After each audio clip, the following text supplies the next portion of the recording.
ഇന്ന് ഒരു സ്പെഷ്യൽ ആയിട്ടാണ് വന്നിട്ടുള്ളത്. തക്കാളിയും സവാളയും കൊണ്ടിട്ട് തക്കാളി സവാള തൈരിക്കൂട്ടാണ് ഇന്ന് ഉണ്ടാക്കാൻ പോണത്. പാന് അടുപ്പത്ത് വെച്ചിട്ടുണ്ട്.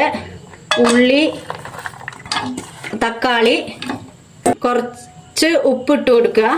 നന്നായി ഒന്ന് മിക്സ് ചെയ്തിട്ട്, വെള്ളം ഒഴിക്കാൻ പാടില്ല, വെള്ളം ഇല്ലാതെയാണ് ഇത് നന്നായി വേവിച്ചെടുക്കണം. വെന്തുടയണം. ഉള്ളിയും തക്കാളി നന്നായിട്ട് വെന്തുടയണം. നന്നായി ഒന്ന് മിക്സ് ചെയ്തിട്ട് ഇതൊന്ന് അടച്ച് വെച്ച് ചെറു തീയിൽ വേണം വേവിച്ചെടുക്കാൻ. ഇനി നമുക്ക് എന്താ ചെയ്യാച്ചാ, ഒരു അരപ്പ് തയ്യാറാക്കണം. കുറച്ച് തേങ്ങ എടുത്തിട്ടുണ്ട്. അത് കൂടെ ഒരു 4 പച്ചമുളക്, കുറച്ച് നല്ല ജീരകം, കുറച്ച് മഞ്ഞൾപ്പൊടി, കറിവേപ്പില. ഇത് നമുക്ക് നന്നായി അരച്ചെടുക്കണം. ഇനി നമുക്ക് ഇതൊന്ന് തുറന്ന് നോക്കാം. നന്നായിട്ട് വെള്ളമൊക്കെ വറ്റി വന്നിട്ടുണ്ട്. വെള്ളം ഇട്ടിട്ടില്ല, പക്ഷെ ഉപ്പിട്ട കാരണം കൊണ്ട് തക്കാളിയിലുള്ള വെള്ളവും ഉള്ളിയുടെ ഉള്ള വെള്ളമൊക്കെ നന്നായി വലിച്ച് നല്ല തൈ ആയിട്ട് വന്നിട്ടുണ്ട്.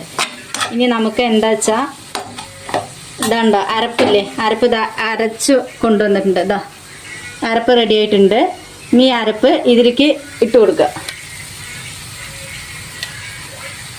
അരപ്പ് ഇതിലിട്ടിട്ടുണ്ട്. ഇനി അരപ്പ് ഇത് അരച്ചെടുത്തതിൽ കുറച്ച് വെള്ളം ഒഴിച്ചിട്ട്, ഇത് അരപ്പ് അരച്ചില്ല, അതിൽ കുറച്ച് വെള്ളം ഒഴിച്ചിട്ട് അതൊന്ന് ഇതിൽ ഒഴിച്ചു കൊടുക്കുക. ആ വെള്ളം, അരപ്പ് വെള്ളം ഇതാട്ടോ.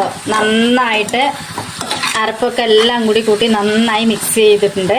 ഇതിൻ്റെ ഇടയിൽ നമ്മൾ ഉപ്പ് പോരാന്നുണ്ടെങ്കിൽ കുറച്ചും കൂടി ഉപ്പ് ഇതിട്ടിട്ട് നന്നായി മിക്സ് ചെയ്ത് കൊടുക്കുക.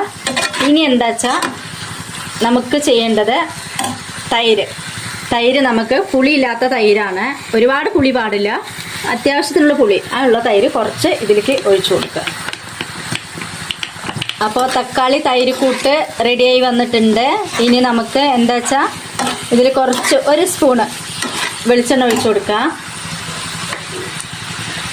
എന്താട്ടോ, വെളിച്ചെണ്ണ ഒഴിച്ചു കൊടുത്തിട്ട് നന്നായിട്ടൊന്ന് മിക്സ് ചെയ്യുക. അപ്പോൾ തക്കാളി തൈര് കൂട്ട് റെഡിയായി, ഗ്രേവി പോലെ ആയിട്ടുണ്ട്. ഇതാണ് തക്കാളി തൈര് കൂട്ട് കേട്ടോ.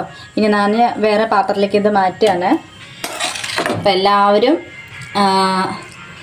എൻ്റെ ചാനൽ ആദ്യമായിട്ടാണ് കാണുന്നത് എങ്കിലും ഒന്ന് സബ്സ്ക്രൈബ് ചെയ്യുക, ലൈക്ക് ചെയ്യുക, ഷെയർ ചെയ്യുക. നിങ്ങളൊക്കെ എല്ലാവരുടെയും സപ്പോർട്ട് ഉണ്ടെങ്കിൽ എനിക്ക് മുന്നിൽ വരാൻ പറ്റുള്ളൂ. അപ്പോൾ ഇതാട്ടോ, ഇതാണ് തക്കാളി തൈരിക്കൂട്ട്. തക്കാളി തൈരിക്കൂട്ട് അപ്പോൾ റെഡി ആയിട്ടുണ്ട്. ചപ്പാത്തിക്ക് ഇടിയപ്പത്തിനൊക്കെ കൂടെ കൂട്ടിക്കഴിക്കാൻ പറ്റിയ ഒരു തക്കാളി തൈരിക്കൂട്ടാണ്. അപ്പോൾ എല്ലാവരും ഒന്ന് ട്രൈ